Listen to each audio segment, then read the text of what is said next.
Bom, boa tarde a todas e todos. Estamos aqui hoje para ver a defesa do Rodrigo sobre o trabalho em encraves florestais no domínio da Caatinga, estudo de caso no Parque Estadual Morro do Chapéu, aqui na Bahia. Bom, inicialmente eu gostaria de agradecer ao professor Gustavo e ao professor Paulo que aceitaram, né, participar aí da construção desse trabalho e da avaliação dele. Espero que tenhamos aí uma tarde bastante proveitosa, com muitas contribuições para a gente engrandecer esse trabalho. Bom, então acho que a gente pode começar com a apresentação do Rodrigo. Rodrigo, você tem até 30 minutos, de 20 a 30 minutos para apresentar o seu trabalho. Exatamente, nada de 50 minutos. Bom, a hora que você quiser dar início, aí podemos, depois a gente passa para a arguição. Bom, agradecer novamente, então, a todas e todos que estão aqui assistindo também a sua defesa. Certo, Grace, obrigado. Não é para contar agora, viu, gente? Porque estava passando um caminhão de som aqui na frente. Então, vai ser assim quando eu estiver apresentando, porque minha casa é bem perto da rua. E essa rua é muito movimentada, porque fica bem no centro. Então, vou tentar falar o mais alto possível. Então, abaixe o fone de ouvido de vocês, assim, para não ficar gritando no ouvido. E vou começar, então, tá? Vamos lá. Todo mundo tá vendo? Estamos sim. Massa. Então, gente, boa tarde para todos e todas que vieram hoje ver essa apresentação do TCC e a todos os professores da banca, né? Paulo, o professor Gustavo, a professora Grace também, que me ajudou nesse trabalho. Hoje eu vou falar um pouco sobre os encraves florestais no domínio da Caatinga, estudo de caso no Parque Estadual do Morro do Chapéu, aqui na Bahia, tá? Então, para começar, eu costumo sempre entender um pouco de como é a percepção das pessoas que estão ao meu redor a respeito de algumas paisagens, né? E eu vou dar um exemplo aqui da Caatinga. Se fosse para escolher uma imagem representativa da Caatinga, qual que vocês escolheriam? Coloque aí no chat, se vocês puderem, né? O número 1 ou o número 2. Depois eu vou ver a resposta de vocês, tá? Mas coloque aí para depois a gente ter uma noção. Mas, basicamente, a maioria das pessoas escolheriam o número 1, né? Justamente porque tem em sua imagem, tem em sua construção social, a imagem da Caatinga ou do semiárido do Nordeste muito vinculada a uma ideia de árvores lenhosas, tortas, né? Um ambiente semiárido, um ambiente com poucos rios, enfim, né? É essa imagem que permeia o nosso imaginário. Só que aí a gente tem outras paisagens possíveis, que no caso são os brejos, as formações mais florestais, os encraves florestais, que está representada aí no número 2. Então, sim, a imagem que representa a Caatinga é as duas, porque a Caatinga ela é heterogênea, ela não é homogênea, tá? E aí o que me motivou a escrever esse TCC, a escrever esse trabalho de conclusão de curso? Justamente foi o incômodo pela homogeneização das paisagens do domínio da Caatinga, tanto a nível do senso comum, mas tanto a nível científico também. A gente tem uma caracterização da Caatinga muito através da área core, do stricto sensu, de savana estépica, e não daquilo que abriga a sua biodiversidade. Eu também tenho um certo incômodo pelo descaso com o bioma, por ele apresentar somente 8,8% da área total delimitada por unidade de conservação, e também 66% da área da Caatinga nunca ter sido estudada ou publicada em revistas periódicos científicos. Também tentei analisar com esse trabalho, né? Levantar análises que possam contribuir e complementar com os estudos da biodiversidade da Caatinga no território baiano. Então, essas foram as 3 principais motivações que fizeram com que eu escrevesse esse trabalho. E o objetivo desse TCC é justamente a gente sair dessa imagem homogênea do lugar do cenário da miserabilidade do Brasil, né? Dessa Caatinga semiárida, para a gente partir para uma outra paisagem, ou outras paisagens possíveis que a Caatinga também nos apresenta, que é justamente os encraves florestais. Então, o objetivo do trabalho foi caracterizar e analisar os encraves florestais na delimitação da Caatinga baiana, destacando a influência dos componentes da paisagem, né, que é o rocha, solo, relevo, clima, no funcionamento dos brejos de altitudes no Parque Estadual do Morro do Chapéu, que foi a área escolhida. E aí eu trabalho com dois conceitos principais que estão até lá no objetivo, né? Que são encraves florestais, que justamente são esses mosaicos de vegetação que foram encaixados ou encravados em dois tipos de vegetação ou duas regiões fitoecológicas, como esse exemplo aí desse perfil esquemático de Veloso e Lima em 91 que eles explicam, né? É como se fosse uma parte de uma área encravada entre duas regiões fitoecológicas.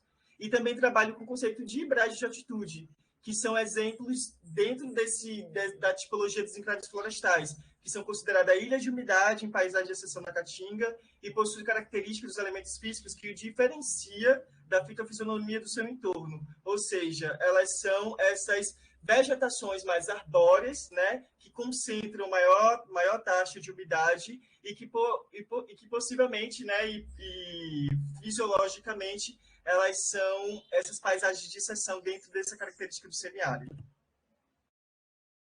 E aqui tem duas imagens, exemplos para mostrar para vocês, né? Uma da Serra da Fumaça do Pidovaçu, na Bahia, que fica ali bem ao norte desse complexo da Chapada Diamantina. A gente observa aqui, né, que a gente tem uma formação florestal nessa vertente, que basicamente ela sobe esse vale aqui, como se fosse um vale suspenso, que é onde geralmente passam essas brisas marítimas vindas de leste, carregadas de umidade aí do litoral. E a gente também tem essa Serra do Gado Bravo, localizado também em Senhor do Bonfim, naquela região mais ao norte ali das Serras da Jacobina, que é justamente essas formações florestais desses vales, desse sopé, dessas colinas aqui nessa serra. E aqui é para mostrar para vocês que os brejos de altitude, ele tem uma grande expansão e distribuição no Nordeste, né? Ele segue essa distribuição de acordo com a altimetria, então elevadas altimetrias acima de 700 metros, é onde a gente vai encontrar essas formações florestais, justamente nessas bordas orientais dessas vertentes, dessas serras, dessas chapadas, desses planaltos, que recebe essa influência da brisa marítima de leste vinda do litoral, né? E aqui foram algumas áreas mapeadas, e aqui a gente consegue ver essa distribuição da floresta atlântica nordestina. Tá, então a área de estudo, né, que a gente selecionou para a gente tentar desvelar essas paisagens foi justamente o Parque Estadual do Morro do Chapéu. Ele fica no município do Morro do Chapéu, dentro desse território de identidade, né, da Chapada Diamantina, e ele possui uma área de 46 mil hectares. E o PENC ele foi estabelecido no Decreto Estadual 7.437 de 2017, né, o mais novo decreto, justamente para comportar essas áreas de unidade de conservação de proteção integral no estado da Bahia. Tá? É o primeiro parque de unidade de proteção integral. E aí a pergunta da pesquisa foi: que outras características da paisagem do parque, para além das características climáticas, seriam responsáveis pela formação e manutenção dos encraves florestais no interior do semiárido baiano? Justamente porque, dentro da bibliografia e literatura, né, investigada, a gente percebe que há um interesse e um exemplo muito focado para condições climáticas, né, que dão resposta à manutenção e permanência desses brejos de altitudes nesse semiárido, nessas paisagens de exceção. Só que a gente percebe que não tem, né, parece que não há muitos estudos sistemáticos que exploram outros componentes da paisagem. Então, a pergunta foi geralmente direcionada a quais são as outras características, né, que poderiam nos dar essa resposta. E uma das hipóteses que a gente aposta é justamente essa relação solo e relevo, enquanto principal condicionante dessas paisagens de exceção dentro do interior do Parque Estadual do Morro do Chapéu, mas também a gente poderia ampliar para as outras áreas. Então, a gente está apostando na formação de solos profundos dos vales dissecados, em relevos com altitude maiores que 700 metros, e que essas duas configurações elas propiciam a recarga de umidade advinda desses ventos, das brisas marítimas, e aí, com certeza, dá manutenção e permanência a essas formações florestais. E dentro da estrutura do meu trabalho, eu dividi o referencial teórico perpassando alguns temas. O primeiro deles foi justamente elencar e analisar essas expedições históricas na Caatinga, do século XVI ao século XIX, para a gente entender mesmo de como a Caatinga ela sempre foi vista como espaço agropastoril, né, como espaço de exploração e supressão da sua vegetação natural. Passando desse contexto dos naturalistas do século XVI, né, eu tentei também um outro subcapítulo, tentar entender essas distinções de conceito de semiárido, sertão, caatinga e nordeste, porque são 4 coisas completamente diferentes e cada uma delas carrega uma intencionalidade. Em um outro momento, eu tentei entender também quais são esses conceitos de áreas de tensão ecológica, que são os encraves florestais, as disjunções ecológicas e os brejos de altitude. A metodologia para esse trabalho, primeiramente, focou na conceituação e revisão de literatura. Logo após, a gente fez um acesso aos dados secundários das informações ambientais ali do projeto Radan, do IBGE, de 84, informações de rocha, solo, relevo, estação e clima, para caracterizar a paisagem. Depois, a gente fez um trabalho de campo para instalações de estações meteorológicas, coletas de amostras de solo e espécies de plantas para análise. Depois desse trabalho de campo, a gente fez essa descrição dessas áreas de coleta, justamente com suas características, a elaboração de alguns mapas temáticos, aí, envolvendo componentes morfométricos e de índices de vegetação, como o NDVI, para análise do relevo e vegetação nessa relação, e a elaboração dos perfis topográficos nas 2 áreas de coleta escolhidas para a síntese dos componentes da paisagem, que é a área 1, que é a de mata, e a área 2, que é a de caatinga. Tá, e dos principais resultados, né? Dentro da caracterização do Parque Estadual do Morro do Chapéu, a gente tem algumas configurações, como, por exemplo, o Parque Estadual do Morro do Chapéu está inserido no grupo da Chapada Diamantina, na formação Morro do Chapéu, possui litologias de conglomerados, quartzitos, arenitos, siltitos e lamitos, né? Essas características de litologia, elas dão uma maior advento assim, de minerais e de texturas arenosas para o solo, a gente vai ver isso depois. O relevo ele é composto por estruturas dobradas, exumadas a partir de uma superfície de aplanamento com áreas de secação estrutural. Esses solos dentro do parque, né, eles são espessos e estão situados, os mais espessos estão situados nas regiões mais aplanadas, sendo os latossolos amarelos e vermelhos amarelos encontrados também nos topos planos e ondulados, né?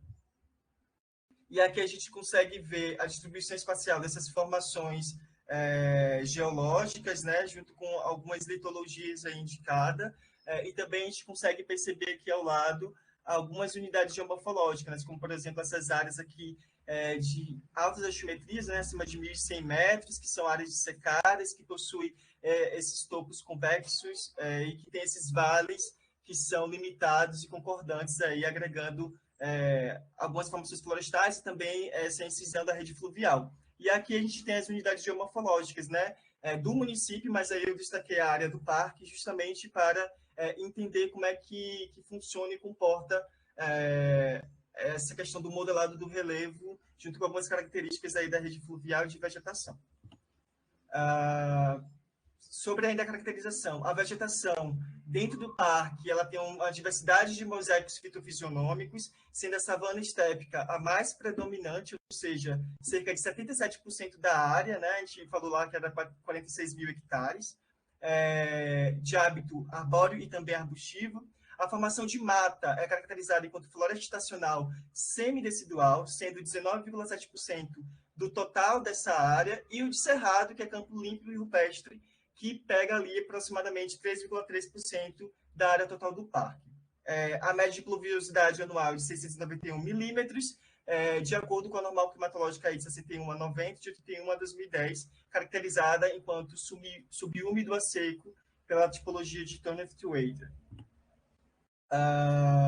E aqui tem algumas configurações da pedologia, né, do parque. A gente percebe que é uma área que tem neossolos litóricos, justamente porque tem afloramentos de arenitos e meta-arenitos nessa região localizada mais a sul e sudeste do parque, porém a gente tem essas entradas aqui de latossolos amarelos, aqui também nessa região mais aplanada. A gente também tem essas vegetações correspondentes também a essas áreas de solos. A gente encontra áreas ecotonais, né, os ecótonos mais voltados para esses solos espessos, e também áreas de refúgio aqui vinculada a esse tipo de solos mais litóricos da parte sudeste do parque.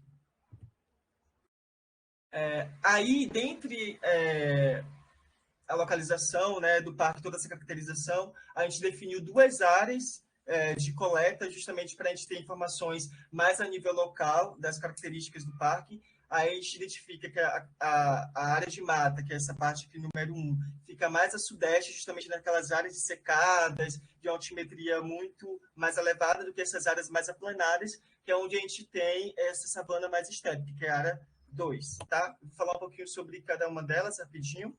A área 1 situa-se na porção sudeste do parque, possui uma distância horizontal de aproximadamente 512 metros entre o ponto do topo e a trincheira, que a gente identificou lá. Está em uma topografia suavemente ondulada a ondulada, ou seja, na ordem de 8 a 20% de inclinação.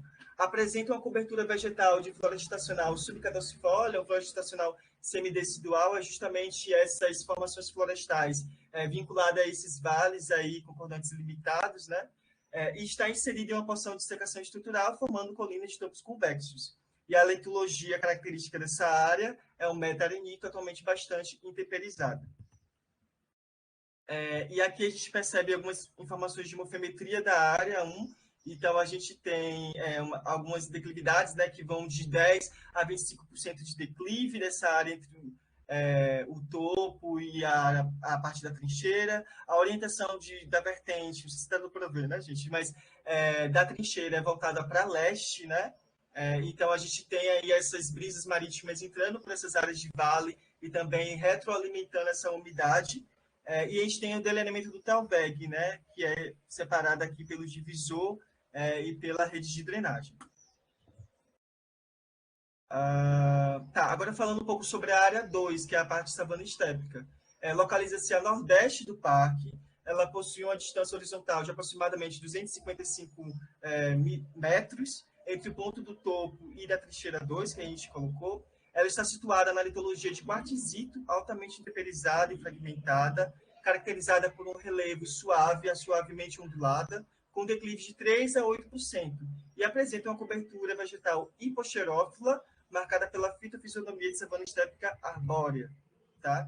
Então, por ela comportar também esses ventos de sudeste, ela tem esse hábito também arbóreo, mas enquanto savana estépica, né, hipoxerófila. A gente percebe aqui que a declividade ela é mais plana, suavemente ondulada, ela não é tão dissecada igual a área 1, por exemplo, e a orientação de vertente está também voltada para leste. Né?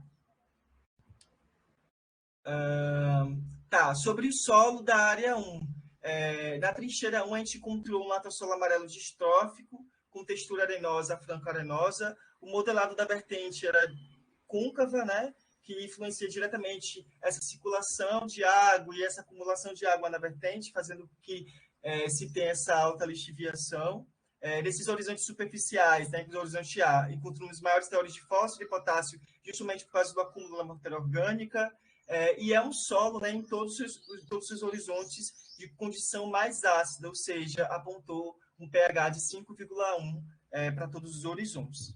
Tá? Aqui a gente tem o perfil, né, que a gente colocou lá, né, a gente percebeu que tem também um fragmento de coraça em profundidade, cerca de 140 centímetros, apresentando fases de degradação dessa coraça justamente por causa essa transição, essa dinâmica do lençol freático. Já o solo da área 2 apresenta também um latassolo amarelo distrófico, com espessura superior a 200 centímetros, né, textura arenosa a franca arenosa, com composição média de 77% de areia, muito vinculada à litologia também, né, dessas áreas. O solo possui um predomínio de estrutura e microagregada com blocos de médio a grande, e o perfil possui uma alta lixiviação dos minerais primários alteráveis, com condições ácidas, ou seja, pH média de 4,3 para cima. Tá? Aqui a gente percebe também um perfil desse solo da trincheira 2, né, dessa área 2, justamente com essa área que deve ser do topo da vertente em direção à trincheira, é uma área mais plana em comparação com a área 2, e a gente tem esse acumulado de serrapilheira aqui na camada superficial.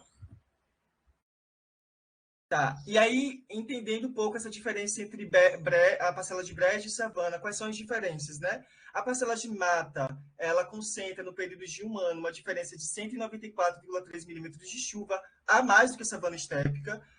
A umidade relativa do ar revela que durante os meses de agosto e setembro, a fitofisionomia de mata possui 10% de diferença de umidade em relação à savana estépica. as temperaturas registradas no dossel das parcelas da savana estépica possuem valores maiores do que da floresta estacional, ou seja, cerca de uma diferença média de 1,4 graus Celsius. Isso pode colaborar um pouco com a evapotranspiração também da área. A direção do vento predominante, tanto na área de mata, né, desse brejo, junto com a área de Caatinga, é de sul-sudeste, né, diferente um pouco da mata que de vento do leste e do sudeste. E dentre as famílias, né, dentro da coleta de espécies identificadas, a gente tem uma ocorrência maior das famílias de Mitaceae, que a gente conseguiu coletar 5 indivíduos, e da Sapotacea, 2 indivíduos. Essas duas espécies elas apresentam a condição de maior umidade, né? Ou seja, elas são indicativos para a gente estabelecer uma correlação das condições climáticas pretéricas da região. Isso é na área de mata. E aí, para as considerações finais, a gente tem, né, respondendo um pouco a pergunta que foi colocada ali no início, a gente tem a precipitação e a umidade relativa da parcela de Mata Atlântica, que são superiores às demais fitofisionomias, no caso de Caatinga. Aqui, colocando exceção, eu não analisei a parcela de Cerrado, mas dentro do projeto global a gente também fez essas diferenciações entre a parcela do Cerrado, mas meu objetivo era justamente diferenciar essas áreas de brejo com savana estépica, né? Meio que em uma conjunção entre área core e área de exceção, né? Área de umidade. É possível inferir que a entrada de água no sistema, através de uma textura arenosa, de alta lixiviação de bases apresentada nos solos, permite a manutenção de condição sempre verde.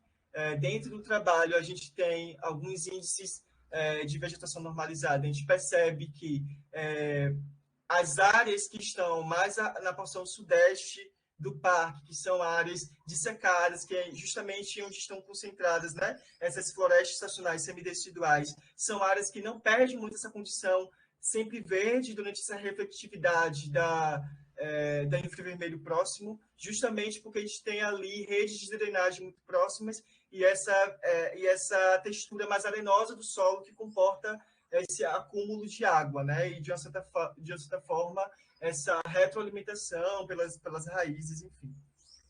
Então, o relevo dissecado com padrões de formas serranas, suavemente convexas, permite que esses beds se desenvolvam nas falhas, nas médias, as baixas vertentes do planato do Morro de Chapéu, que foi justamente o que eu falei em relação à área 1.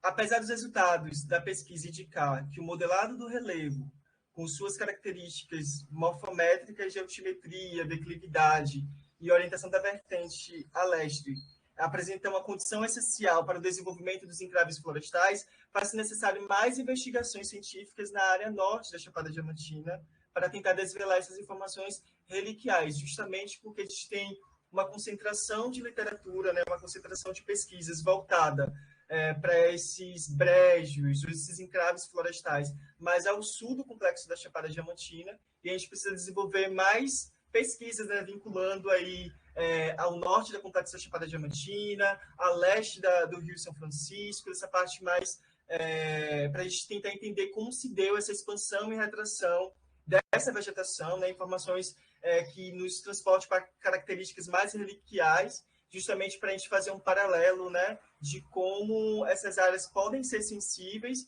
e de como essas áreas se expandiram ou se retraíram ao longo do tempo, aí, pegando do final do Plioceno até o início do Holoceno Médio. Tá? E aí eu quero agradecer, eu fui bem rápido, gente, porque eu fiquei realmente com medo do tempo. Agradecer ao Grupo Colapso, assim, por ter permitido essa confluência assim, de informações, de linhas de pesquisa, de debate, mas também de trabalho de campo, né, que a gente fez para essa pesquisa no início do ano de 2020, ao CNPq, a UFBA também pelo programa de bolsa de iniciação científica, que permitiu a remuneração bem baixa, né, a gente sabe, né, gente, para a gente fazer esse trabalho, mas aí já é um apoio. E também ao Departamento de Geografia, assim, né, o colegiado que sempre nos atendeu da melhor forma. E é isso, pessoal. Eu finalizo por aqui. Obrigada, Rodrigo. Fez uma enxugada aí boa. Você apresentou em 23 minutos. Sobrou 7 minutos. Pronto, obrigada. Bom, então eu convido o Paulo e o Gustavo a retornarem aqui para a tela para a gente dar início, então, à arguição. Cada um de vocês tem até 30 minutos, e aí vocês decidem se querem falar, querem dialogar com o Rodrigo, o que vocês acharem melhor. Por ordem de distância, nós temos o Gustavo, então, mais longe.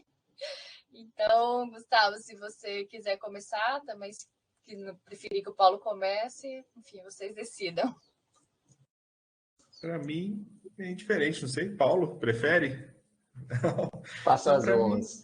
Para mim, indiferente, gente. Bem, boa tarde, né? Para vocês, oficialmente. Obrigada novamente por ter aceitado contribuir com o trabalho. Eu que agradeço demais, né? A lembrança do nome. Eu fico feliz, né? De ver trabalhos assim saindo, especialmente de Morro do Chapéu, né? Sabendo que é o projeto que a gente tem se envolvido nos últimos anos. Então, é muito legal ver já as iniciações científicas acontecendo, né? E muito mais legal quando a gente vai vendo TCCs, né? Outros trabalhos saindo disso. Então, de fato, a análise de vocês, né? Que trabalharam em Morro do Chapéu é importante até para a gente, muitas vezes, da análise final do projeto, né? Para a gente conseguir construir uma coisa bem bacana mesmo. Então, assim, eu tenho que agradecer muito o convite de vocês e a oportunidade, né? De ver essa conversa a respeito de Morro do Chapéu, que eu me apeguei bastante nos últimos tempos aí, né? Na verdade, eu não sei, mas realmente foi muito bem dentro do tempo, né? O Rodrigo não foi 50 minutos, né, Grace? Nós estávamos esperando já os 50 minutos, mas não foi. Foi exatamente dentro do tempo, mas você foi no tempo, viu, Rodrigo? Você não correu, você fez uma apresentação super tranquila, inclusive. Parecia que você tinha treinado para esses seus 20 minutos, viu? Fique sossegado. Fiquei muito feliz também, né, sobre recentemente do início, né? Acho que do início breve aí do trabalho do Rodrigo, acho que no Greenpeace, né? Se não me falha a memória, de um vínculo sobre pela rede social. Então, parabéns também, né? Muito legal a gente ver os estudantes da gente, né? Que a gente trabalhou com eles aí na academia, indo se empregar, né? E conseguir trabalhar. Do seu trabalho, de modo geral, eu tenho só elogios, né? Assim, do trabalho amplo, né? Quando a gente vê a leitura do documento, e eu me apeguei a várias questões formais e mesmo gramaticais, o seu trabalho ele é bem escrito, né? Em relação, né, ao que a gente acompanha, pelo menos as bancas que eu participo, então o seu trabalho foi muito bem escrito, ele tem uma linha de começo, meio e fim. Eu acho que a apresentação sua também muito clara, né? Você traz slides muito bem montados. Aliás, Grace, só um minutinho, quanto tempo eu tenho? Que eu vou começar a falar aqui e vou ficar até 5 horas da tarde. 30 minutos, Gustavo. Beleza. Me lembre aí, pode me cortar, viu? Então, ele está muito bem escrito, você tem slides muito claros, muito bem escritos também. Gosto da questão de você não ficar só em aspectos da biogeografia ou só em aspectos físicos, você vai muito bem na parte histórica, super bem, inclusive. Então, você consegue trazer um apanhado muito legal. Então, a sua referência... a sua parte introdutória, né, o seu levantamento biográfico muito, muito completo mesmo. Assim. Isso é uma parte que eu realmente não tenho o que apontar, né, em questões em termos de negativo, né, para apontar para você. Algumas coisas, assim, eu não vejo, né, fique despreocupado de certa maneira, pode relaxar, porque eu não vejo grandes problemas no seu trabalho, tá? Eu acho que ele é um trabalho muito bom, inclusive é um trabalho para se pensar, né, em jogar ele para frente, para uma publicação, é bom você pensar nesse sentido, mas tem alguns pontinhos que eu vou comentar e alguns que eu vou querer entender de você, o que você considerou, tá? Mas aí eu já começo assim, né? Por exemplo, outra coisa muito positiva do teu trabalho, mas que você, na minha opinião, precisa ver por exemplo, mapas. Você tem uma carga de mapas muito boa mesmo, materiais muito legais. Que ilustram muito bem o que você vai apresentar, mas vai ser interessante você fazer alguma revisão nisso. Por quê? 2 exemplos, e aí tudo vai estar no Word que eu fiz lá na observação do documento que vocês me mandaram, eu fiz e vou encaminhar para você e para a Grace depois também para ver. Mas o layout geral, então alguns mapas são diferentes de outros. Eu acredito que talvez você tenha feito não sei quantas ICs, mas foi 2, tipo, alguns mapas da primeira, alguns mapas da segunda. Então, assim, eles precisam ter um layoutzinho, pelo menos, assim, né? Mais padronizado. E alguns pequenos pontos ali em que você comenta uma coisa no mapa, tinha uma classe, mas essa classe não está na legenda. Então, alguns pontinhos pequenos que não vão ser muito difíceis para você. Agora, uma coisa que talvez vai ser um pouco mais difícil para você, mas que essa sim, eu digo assim, Rodrigo, eu não sei se é questão de tempo, né, de correria de fechar a TCC, que eu vi pelas redes sociais também que o Rodrigo estava correndo, né, de forma insana para fechar o TCC dele, mas é referências. Referências. Rodrigo, você precisa muito fazer uma revisão de referências. Tem muita coisa citada que não está nas referências. Tá? Muita coisa. Então, assim, isso realmente você precisa fazer uma observada boa em relação a isso. Tá?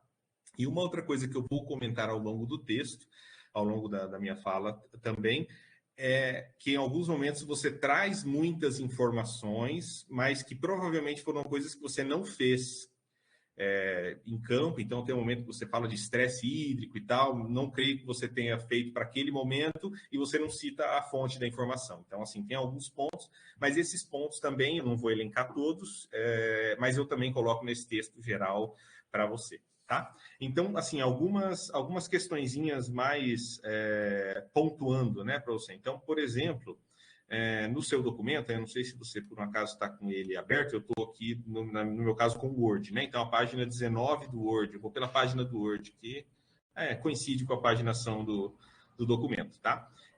Isso é uma coisa que a gente percebe na geografia, há uma certa dificuldade, mas é só em termos de normatização mesmo da coisa científica, né?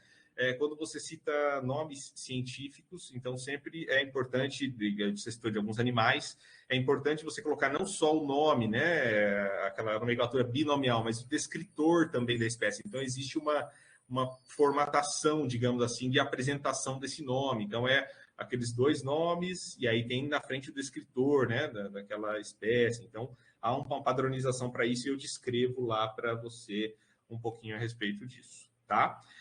Achei muito interessante uma coisa que você fez, e aí, assim, é só em termos de comentário mesmo, lá na página 21, que você vem dos naturalistas e falando, né, existe um Atlas online, que é o Atlas dos Viajantes do Brasil, não sei se você chegou a ver, da Biblioteca Brasiliana, da USP, e ele tem um mapa interativo. Então você pega, sei lá, o Martius, aí você clica lá e você vê toda a passagem, por exemplo, de Spix pela Bahia. Então ele passou pela área da Caatinga, os comentários dele na época, por Cachoeira, no Recôncavo. Então, assim, é uma coisa bem interessante que, de repente, você pode pensar nisso, né? Pode dar de repente, essa olhada nesse documento também, se um dia for uma área que você fosse enveredar, porque eu vi que você gostou dessa linha, né?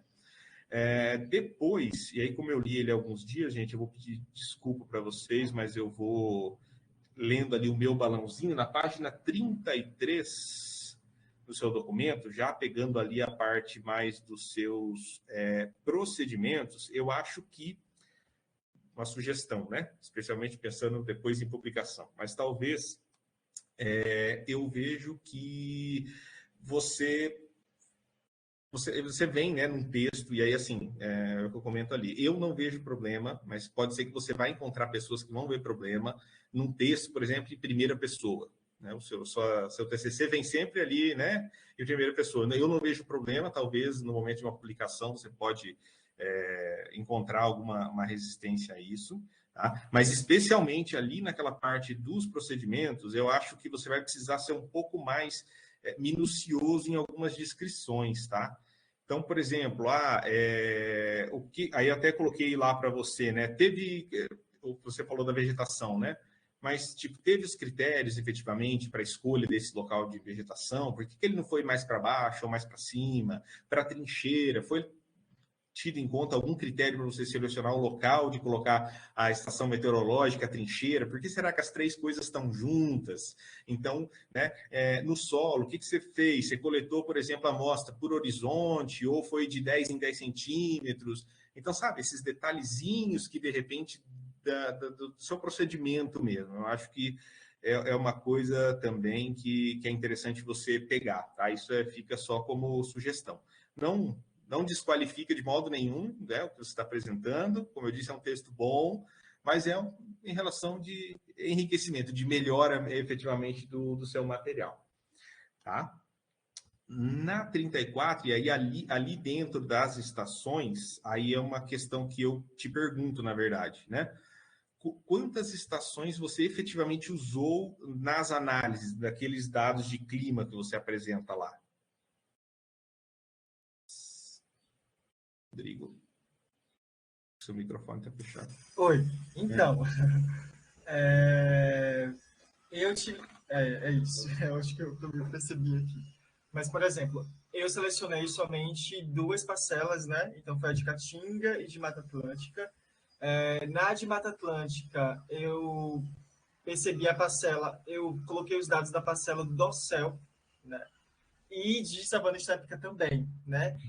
Eu não percebi muitas diferenças, eu não sei, teve alguma tabela que veio duplicada para mim com a nomeação de subdossel. Aí eu classifiquei, determinei que eu não iria utilizar o subdossel, né? Só que aqui na metodologia eu coloquei que eu utilizei. Mas enfim, mas só foi por termos de duplicação mesmo. Acho que foi nos arquivos na hora de fazer o download das planilhas de Excel. Não, tranquilo. É só porque ali no início da 34, você comenta assim: foram utilizadas 6 estações.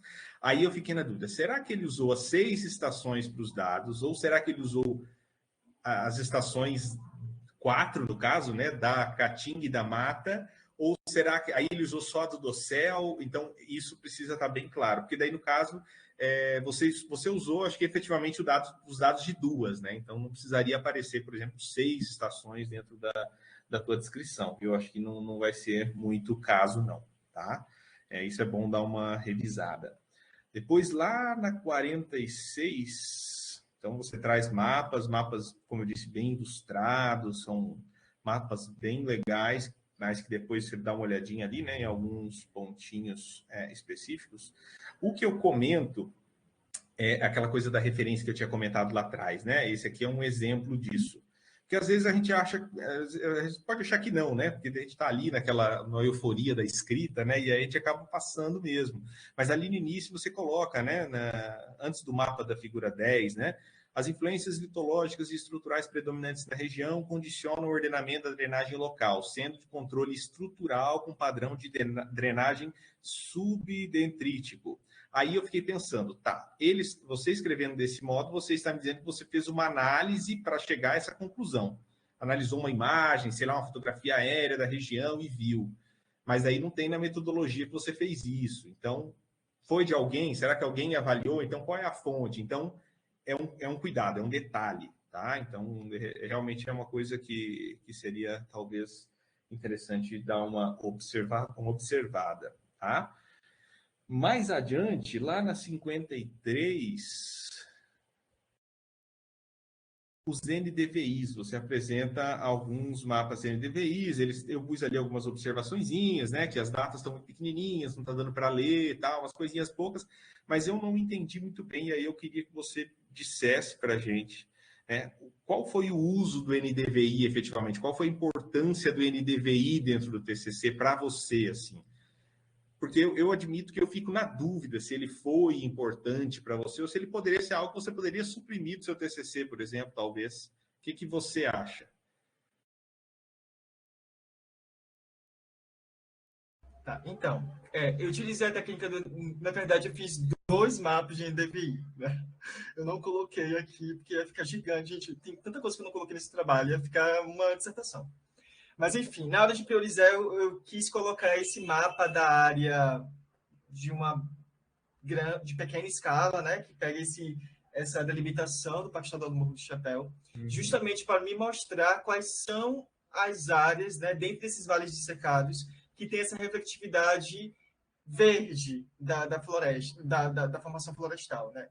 Era mais para me identificar mesmo, assim, tipo, olha, eu estou tratando aqui com floresta estacional semidecidual, mas eu quero saber, assim, em termos de informações de radiação eletromagnética, né? Tipo, dessa radiação, o que essa imagem satélite me diz, né?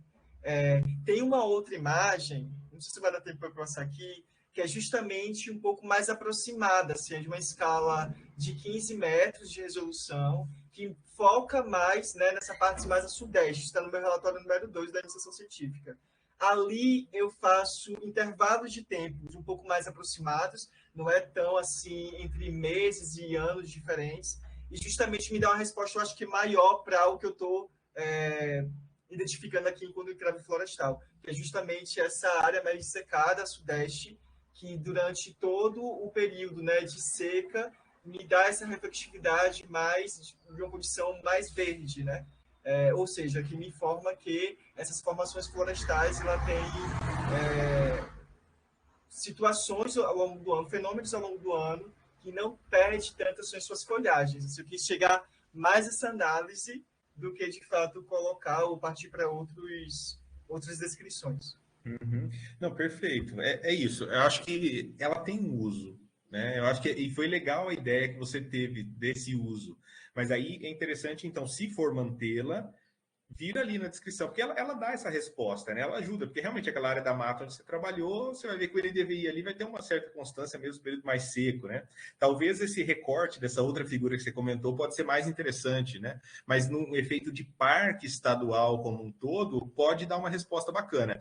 É só que é interessante como você colocou, se for manter, utilizar um pouco, tirar ali mais 1 ou 2 parágrafos para comentar um pouquinho o que está vendo, o que aquela imagem ali está representando. Porque da forma como ficou, ela ficou bem assim solta, e eu acho que daí não valoriza muito o trabalho que você teve de produzir, inclusive. Tá? Ali, de novo, né, na página 54, você comenta bem no início lá, né, que é aquela coisa, a questão da referência de novo, né, no final no parque, é a falta tal. Aí você coloca lá isso e resultou em um estresse hídrico de 2015 a 2017, resultou num estresse hídrico para as áreas abertas tal. Mas e aí? Em 2015 a 2017 a gente nem estava lá no parque, né? De onde veio essa informação? Então, essas coisinhas assim de referência que eu fui pondo para você durante o seu texto também, tá? Partindo aqui para a sequência. Tá. E aí, isso aqui é um comentário, tá? Página 55, lá depois da sua figura 14, você vai trazer uma descrição, né? Vai caracterizar a área. É aquilo. Aí você coloca ali, né? Você começa lá dizendo que a área 1 consiste em uma cobertura vegetal de floresta estacional subcaducifólia tal. Isso aí nós estamos num problema, tá? É isso. Ela não é uma classificação que eu diria assim que ela está ainda muito batido o martelo, porque à medida que a gente está identificando as espécies, que até na época dos dados que eu te passei eram menos, agora já tem um pouquinho mais, então a gente está caminhando nisso ainda, que tem uma IC só para fazer essa parte botânica, que é da botânica, inclusive. A gente está percebendo que pode ser, será que não pode ser um cerradão, por exemplo? Entende? As plantas, os indivíduos que estão lá, talvez não permitiriam a gente ainda bater o martelo e dizer, por exemplo, como você disse ali, que era uma floresta estacional subcaducifólia ou semidecidual, né? Menos ainda a questão da ombrófila, lá que lá atrás você comentou, né? E eu acho que até pus uma observação lá no documento que ombrófilas, tem alguns autores que colocam, mas pensando, será que é o caso? Então, isso ainda talvez não seria. Tem que ver com a sua orientadora, como que vocês estão. Sua orientadora vai dizer como que seria interessante, talvez. Será que é interessante colocar, por exemplo, a formação de porte florestal, e de repente não colocar, né, que ela as espécies, e a gente está vendo que tem espécies que estão muito ligadas à questão hídrica, então isso já vai valorizar o teu trabalho e já vai conseguir fazer tudo que você fez. Mas eu fico pensando que talvez, em termos de alguém pegar o teu trabalho, pode ser que fale, tá, mas com base nessas espécies aqui, você já vai dizer que é uma floresta estacional semidecidual? Será que não é um cerradão? Será que não é outra coisa? Uma caatinga arbórea? Não sei, entende? Então, só assim, tem que ver depois aí com Grace o que é interessante, talvez colocar de um modo um pouco mais genérico. É uma formação de mata, uma formação florestal, mas a gente ainda não tem uma identificação efetiva dela, tá? Acho que daí isso aí é uma coisa para vocês depois darem uma pensada. E na 57 você fez o clássico dos clássicos, né? Que são os perfis. Eu acho muito legal e o seu perfil ficou muito bem desenhado, tá? Tem alguns apontamentos básicos a respeito dele, por exemplo, né? E um que é bem básico, né? Para onde fica leste-oeste? Que posição que está Então, eu não sei, eu mesmo que conheço, já fui várias vezes na sua área, eu olhei ali, eu não consegui identificar muito bem onde que é aquela saída do carro que sobe e vai chegar na mata, eu não consegui transitar muito bem. Então, é interessante ter alguma localização de algum formato aí para a gente só saber onde é o que aqui, né, no teu perfil, tá? E aí, claro, vai ter algumas coisinhas conceituais que também vai ser interessante você chegar, né? Porque você coloca dentro da tua classificação ali como vegetação, tá, vegetação mapeada, F, floresta estacional semidecidual.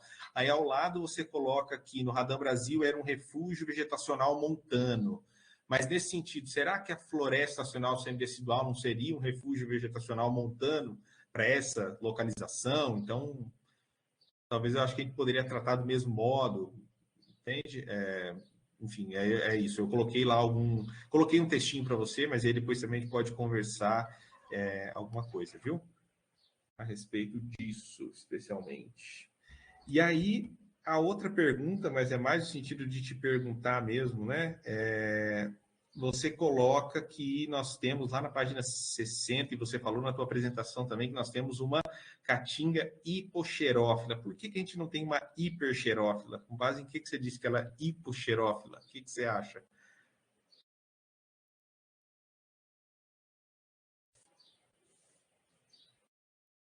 Enfim, agora me pegou, Gustavo. Então, é isso, né? Referenciais. Quando eu estava pesquisando, eu vi muita classificação para hipoxerófila, né? Justamente por causa dessa condição mais arbórea nesse ambiente aqui. Agora, realmente, a gente não teria dados para dizer realmente se ela é uma hiper ou hipo, assim, né? Eu acho que até em classificação a gente acharia fácil, de repente teria umas fontes que trariam esse resultado muito fácil, assim, né? Mas é interessante só você, como você afirmou ali que ela é hipo, e eu acho que tá certo o que você falou, não tô dizendo que tá errado não, viu?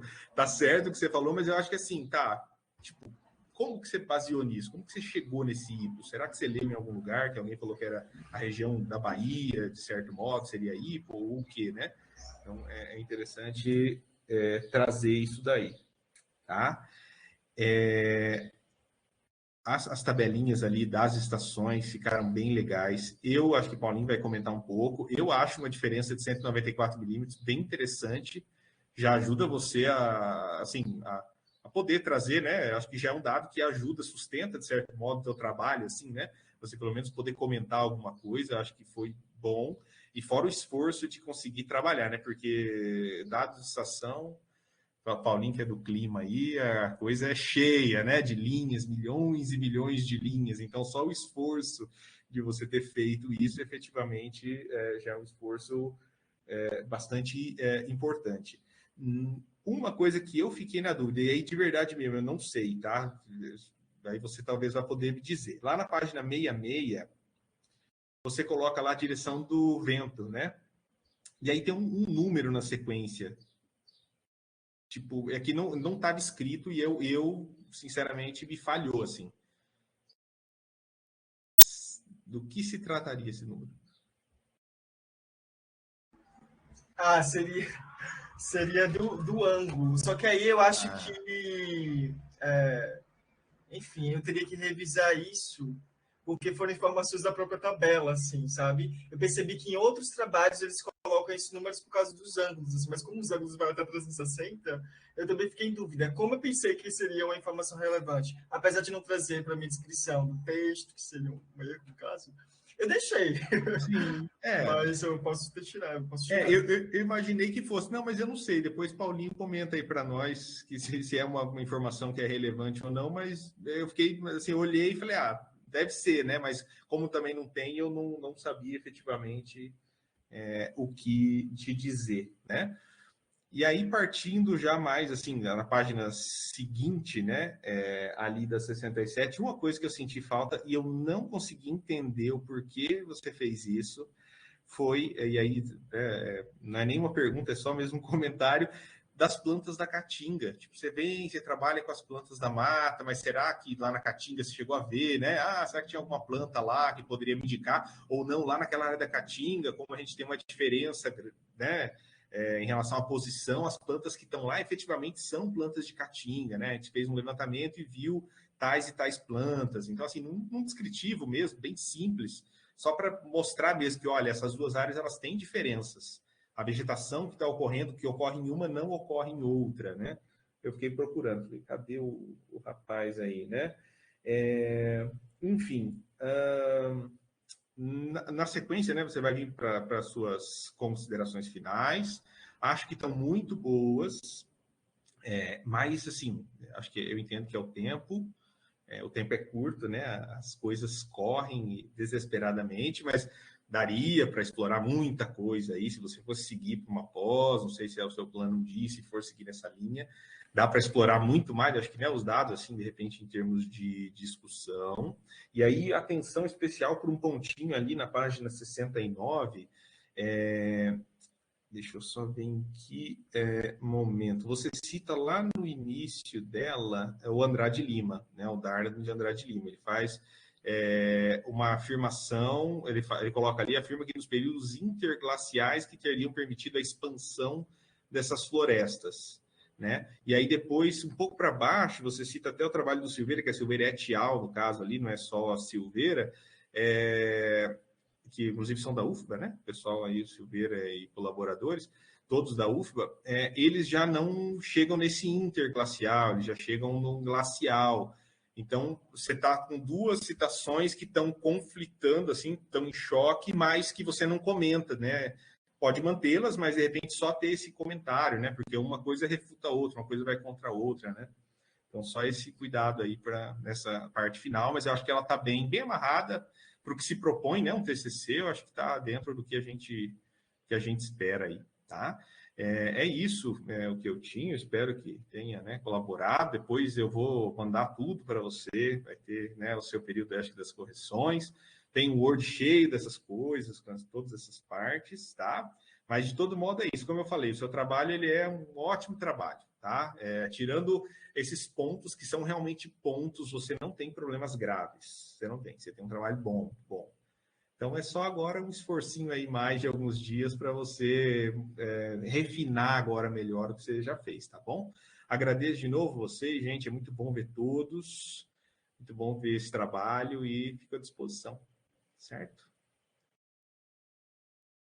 Obrigada, Gustavo. Rodrigo, você quer colocar alguma coisa em cima das coisas que o Gustavo colocou? Não, como alguns pontos que ele pontuou, alguns pontos que ele pontuou é redundante, né, gente? Como alguns pontos que ele falou, eu já tinha lido, relido depois de escrito, né? Falei, nossa, Gustavo vai chamar a atenção disso aqui.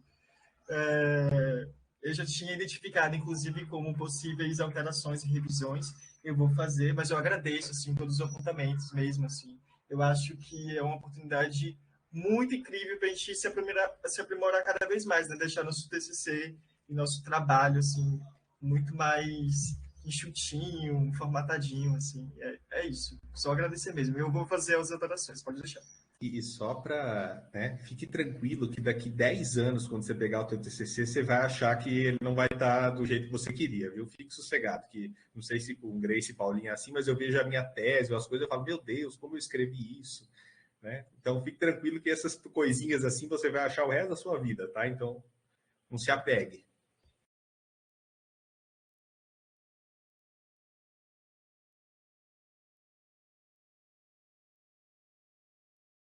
Obrigada. Bom, então agora nós passamos para as considerações do Paulo. Agradeço mais uma vez aí ter aceitado. Imagina, gente. Eu que agradeço a oportunidade, né, de estar aqui conversando com vocês nesse rito, né, de passagem, porque te encerra ciclo para iniciar outro, né, Rodrigo? E que bom, cara, que bom ver tudo isso acontecendo contigo. E que bom que você permite com que a gente faça parte disso, né? Isso é massa também pra gente. Quero agradecer, começar agradecendo muito. E eu vou fazer o mesmo caminho do Gustavo, né? Falar que pra gente que estava no campo junto, né? Antes dessa bagunça toda de pandemia, passando aquele terrengue e agora ver esse trabalho concretizado é muito, muito massa, né? ver que tudo vale a pena mesmo e que isso tudo faz parte do processo. Então, acho que ver esse projeto de Morro dos Chapéus se concretizando num trabalho de conclusão de curso é muito legal. E eu fico muito feliz também de fazer parte desse processo. Eu fiz vários apontamentos assim para dialogar contigo e eu quero também fazer diálogos assim. Então, a gente vai tentar fazer uma conversa para chegar num lugar comum. Como o Gustavo já apontou bastante coisas, que são de fato, né, pequenos detalhes, eu vou tentar fazer um diálogo contigo, para a gente não ter muito mais tempo, nos aspectos do clima, que eu acho que... E aí eu vou já puxar a orelha. Por que você não veio falar comigo antes? Oxe, menino. A gente podia ter feito essa parte junto, podia ter participado mais desse processo, ia ser bem massa. Para mim, inclusive, porque eu aprendi muito te lendo o que você trouxe. Assim, consegui pensar muita coisa junto contigo, né, sobre o que eu preciso também oferecer para o projeto. Né? Então, sim, você já apresentou um caminho aí, eu acho que isso é massa. Então, vou dialogar esses aspectos e vou dialogar sobre um ponto que aí eu acho que eu vou dialogar sobre isso porque você traz isso, você aponta isso, você provoca e é por isso que eu não posso deixar de trazer. Então, esse é diálogo a partir do teu trabalho. Não quer dizer que ele precise ser incorporado, mas é um diálogo que o teu trabalho suscita e que ele precisa ser feito. Em especial para a categoria que eu acho que é central do teu trabalho, que é a paisagem, né? E é ela que a gente vai dialogar. Então, vou tentar fazer esses dois diálogos contigo. Então, vou começar pelos aspectos do clima, que eu acho que são mais interessantes e trazendo os elementos para a gente pensar junto. Então, o primeiro ponto que eu quero trazer como elemento fundamental é o caráter dinâmico dessa relação. E aí, eu acho que esse é um aspecto importante. Porque, veja, logo no início, quando você está na introdução, quando você começa a dialogar e trazer a caracterização climática, você fala, por exemplo, que a paisagem do sertão é muito influenciada pela massa equatorial continental. E aí continua, né? E pelas células de alta pressão regionais e continentais que configura esses sistemas a partir da célula do sistema de circulação de Walker, né? Então você traz isso, isso é massa. Essa é uma caracterização importante. A massa equatorial continental ela tem um papel nos semiáridos, né? Em especial quando a gente tem fenômenos de laninha. Né? Isso é massa e a gente está vendo isso agora. Está chovendo bastante, sertão está chovendo no sertão. E isso tem muita relação com esses sistemas, com esses mecanismos de circulação. Mas, por exemplo, falta falar da importância da ZECIT. Por exemplo, ela não aparece praticamente em nenhum momento do teu trabalho, na caracterização. E aí você acaba tirando a importância da ZECIT e atribuindo ela a MEC. E aí tem uma outra discussão que a gente poderia ter feito, mas não é óbvio que não é o objetivo do teu trabalho. Eu não espero isso no seu trabalho, né? Mas que eu acho que vale a pena colocar. Inclusive, discutir o próprio conceito de massa de ar. Eu acho que a gente precisa começar a fazer isso. O teu trabalho traz elementos para a gente pensar isso. A análise rítmica que a gente faz aqui em Salvador tem elementos. Eu tenho conversado com a galera da Amazônia que já fala, gente, mas será que a massa equatorial continental ela existe? Porque eu falei assim, a massa equatorial atlântica existe? Não existe, eu falei para eles. Aí a Natasha fala a mesma coisa. Eu não acho que a equatorial continental não existe também não, gente. São um monte de sistemas atmosféricos de mesma escala, muito influenciados pela ZECIT. E a ZECIT ela precisa tomar protagonismo nesse aspecto, em especial o sertão.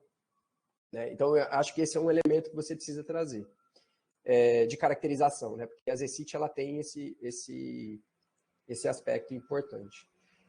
Aí eu vou lá para o final agora da arguição, para poder voltar para os aspectos pontuais relacionados ao clima. E aí, por exemplo, sobre isso, né? Você fala de brisa marítima. Esse é um aspecto. Onde é que você tirou essa informação de brisa marítima? Ou você está chamando de brisa marítima? Esse é um... Se você quiser falar já, fica à vontade. Então, é uma informação bastante complexa, porque, assim, a maioria da literatura que a gente tem de Brejo Altitudes é Ceará, Planalto do Borborema. Então, de fato, eles trazem a brisa marítima muito mais concisa. Somente em alguns estudos aí não sei o nome dela completo, gente, mas é uma autora muito interessante, que estudou ali no sul, do complexo sul da Chapada Diamantina, Funk, né? E na década de 70, que ela fala sobre ventos alísios de leste e sudeste, né? Ela não usa brisa marítima. Aí eu fiquei assim na dúvida, sabe? Tipo, você vai ver, em alguns momentos eu vou falar brisa marítima, e outros vão falar os ventos de sudeste, o leste. Eu acho que aí você pode padronizar. Nesse caso, em especial pelo que você tem, são ventos de sul-sudeste. Por exemplo, a particularidade da Caatinga de ter ventos de sul, eu acho que está muito ligado à escultura do relevo mesmo ali, né? E isso é um ponto importante para considerar. E já aproveitando a deixa, eu acho que, por exemplo, nos seus mapas, e aí concordando com o Gustavo, quando você traz o mapa de pixometria, eu fiquei com vontade de ver o Morro de Chapéu ali, o Parque Estadual. Porque, por exemplo, essa é uma inferência que a gente já poderia ter feito, mas eu não via a delimitação. Eu sei onde está, mas, por exemplo, com um leitor desalizado, eu acho que essa é uma informação importante. Coloca lá no mapa de pixometria. Esse mais geral, regional, que você traz para pensar os processos, seria interessante ter também Morro de Chapéu. Mas veja, eu acho que esse é um aspecto interessante, porque eu não estou desconsiderando o aspecto de brisa. Então, por isso que eu te pergunto se você está trazendo essa literatura de brisa. Porque, para mim, lendo o teu trabalho, o que fica de importante? Então, padroniza. Ventos alísios de sudeste, de leste. São os ventos alísios que estão atuando ali. Porque a literatura mais atual vai apontar, por exemplo, até 300 quilômetros da costa com influência da brisa. Ali não tem 300 quilômetros da costa, está muito além, está para além. Então, a gente pode, por exemplo, poderia pensar em trabalhar com brisa potencial, que aí é aspectos secundários da brisa, mas eu acho que não é o caso. O que é importante para a gente? E isso, para mim, ficou muito evidente no teu trabalho. E até talvez um aspecto para você trazer nas considerações finais, sobre a permanência dessas diferenças de vegetação.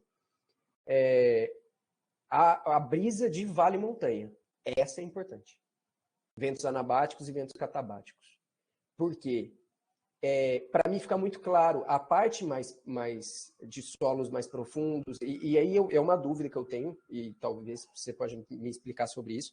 Eu fiquei pensando assim, o processo de esculturação do relevo, ele vai aplanando aquela área, eu fiquei pensando, será que, então, essa vegetação mais lenhosa, mais esparsa, está ligada à fertilidade do solo, que ali acaba sendo mais arenoso, onde tem mais água, ele tem um aspecto, e fiquei pensando se esse era um elemento assim que pudesse ser considerado, mas não sei, eu acho que não.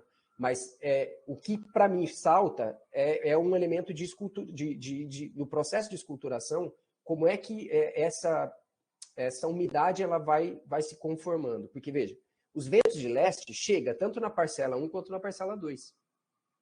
Mas o que vai fazer com que a gente tenha essa diferença de precipitação é a condição local, diurna. É o vento a brisa de vale-montanha. Essas diferenças de temperatura e pressão do vale e do topo que induzem os processos de convecção local, aproveitando-se dessa umidade que está vindo de sul-sudeste. E aí sim provoca essa diferenciação de precipitação que você identificou, 194 milímetros. Então esse é um aspecto importante. Padroniza, chama de ventos alísios, mas incorpora um parágrafo ou outro, uma discussão ou outra ali sobre as brisas de vale-montanha, porque são essas as condições locais que contribuem para fazer a caracterização. Então esse é um ponto importante, né, para a gente considerar. E vamos ver, deixa eu olhar aqui o que mais. Tá, aí, por exemplo, lá na página 43, você vai falar assim, olha, o microclima da região. Então, de fato, eu acho que essa é uma escala importante. Mas a minha dúvida, e aí uma questão de rigor assim, não, de pensar contigo. Eu até tinha feito uma pergunta aqui, eu coloquei assim, o que você considera microclima aqui? E eu não estou perguntando para delimitar rigidamente, espacialmente, microclima é essa condição, mas para você, por exemplo, mostrar qual é o fenômeno que você está trabalhando. Então, eu entendi que esse microclima é essa condição, né, desses processos locais relacionados com a esculturação do relevo, com a forma, né, que a gente tem agora, que é muito mais importante. Porque é isso, quando você traz essa escala, associado a todos esses processos, a gente supera uma dimensão estática, né?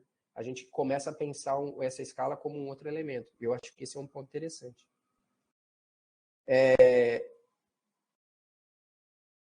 Aí na página 51, né, esse não é de clima, mas está lá no uso do solo, quando você fala do uso do solo, eu fiquei na dúvida se não tem dados mais recentes, viu, Rodrigo? Especialmente quando você vai falar da agricultura, não aparece ali, por exemplo, as eólicas, o avanço ali das vinícolas também tomando aquilo, né, se apropriando daquelas condições climáticas de solo para a produção de vinho agora. Esse é um aspecto importante. Mas, voltando, né, você fala da caracterização climática. Eu não sei, eu fiquei com dúvida, de onde chegou o 691 de média anual? Foi você que fez ou você fala que é do INMET? Aí eu tinha perguntado qual o período, porque não está no texto.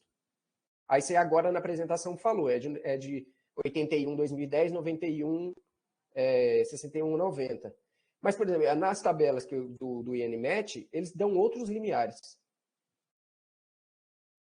de normal climatológica. 654 milímetros para essa normal transitória, né, de 81 a 2010, e 764 para 61 a 90. Você tirou de alguma bibliografia específica ou foi do INMET?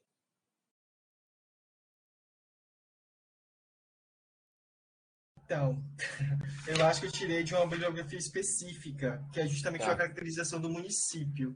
Entendi. Não, eu acho que pega essas tabelas do INMET de normais. Tá, no Drive do Colapso lá tem as tabelas normais. Você entrar no Drive do Colapso, banco de dados, aí climatológicos, normais climatológicos. Esse é o caminho. Aí tem as pastas lá com precipitação e tem esses limiares. É só para... Não muda nada do ponto de vista, enfim, da classificação. Não muda nada. A gente só para pegar o limiar dentro da delimitação oficial do INMET mesmo. E aí você fala, possui um excedente hídrico de 0 a 100 milímetros com chuvas concentradas no verão, período de dezembro a março. Eu lembrei do Lindbergh quando eu escrevi isso aqui. Eu acho que faltou um gráfico de regime. O climogramazinho ali, só para a gente ver como é que é, né, a precipitação, porque, por exemplo, e esse é um dado super interessante, em especial se você trouxer as duas normais climatológicas, que eu fiz lá os gráficos, né? Se a gente pegar a normal climatológica de 81 a 2010, o mês que mais chove é março e novembro. Olha que maluquice. E a variabilidade interanual tá toda bagunçada. Toda bagunçada. Aí quando a gente pega o de 91 a 2000, a 61 a 90, aí a gente tem o regime mais caracterizado, né? Começa em dezembro e vai até o final de... Onde foi que eu fiz aqui? Deixa eu ver. Começa em dezembro e vai até março, abril, né? Diminuindo ali até esse aspecto. Mas o que esse dado vai mostrar para a gente? Que essa área que a gente está trabalhando, ela é uma área de transição. Ela é fim de sistemas. Né? Então, ali, por ser o final de sistemas, né? Então, vai ter influência de Zaca, mas não influência direta. Vai ter influência das frentes polares, mas não é influência direta. Sempre uma influência indireta, né? Marcada pelas as condições locais. A ZECIT também não chega até ali. É final de transição de sistemas, né? Então fica essa bagunça. Por isso que novembro, por exemplo, agora tem uma chuva pronunciada, né? Porque esses sistemas começam a se desconfigurar. Então acho que esse é um elemento interessante. Aí você vai falar assim para a gente, esse é um ponto interessante para se caracterizar. E por que é importante para marcar o porquê que é também interessante do ponto de vista dos regimes. Se fala, o ano de 97 foi marcado pelo fenômeno do El Niño severo que intensificou as secas no Nordeste. Porém, a diferença altimétrica e de pressão do parque permitiu a umidade e condensação de partículas formando chuvas ao longo de todos os meses. Isso é verdade. Mas o que a gente precisa olhar é para a variabilidade do El Niño e para a associação. Quando a gente pega os índices e faz a comparação, eu fiquei pensando, mas, gente, o de 97 foi realmente uma anomalia forte. Mas o que a gente tinha de condições em 96 e início de 97?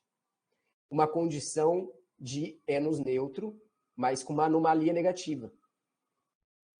Ou seja, é um período de transição. O início da estação chuvosa não tem El Ninho, tem Enos neutro. Então, o que está influenciando nessa precipitação, nesse momento, que é o regime de chuva, é o período de chuva para essa área, é a modulação do Oceano Atlântico, os ventos alísios, que provavelmente está mais seco, esse eu não fui ver, mas provavelmente está mais seco, está provavelmente mais quente, e aí com isso proporciona mais umidade. Por isso que 97 foi um ano super chuvoso, apesar do El Ninho, porque o El Ninho se configura, de fato, em dezembro de 97, e aí ele faz 98 ser um problema. Se você olhar lá nos dados que você traz, eu não marquei a página disso. Mas se você olhar nos gráficos de precipitação, você vai ver que 97 foi o ano mais chuvoso, 98 imediatamente foi muito seco. E aí sim modulado pelo El Ninho. Então esse é um ponto para você marcar. O El Ninho ele não tinha se configurado no início de 97, ele se configura no meio para frente.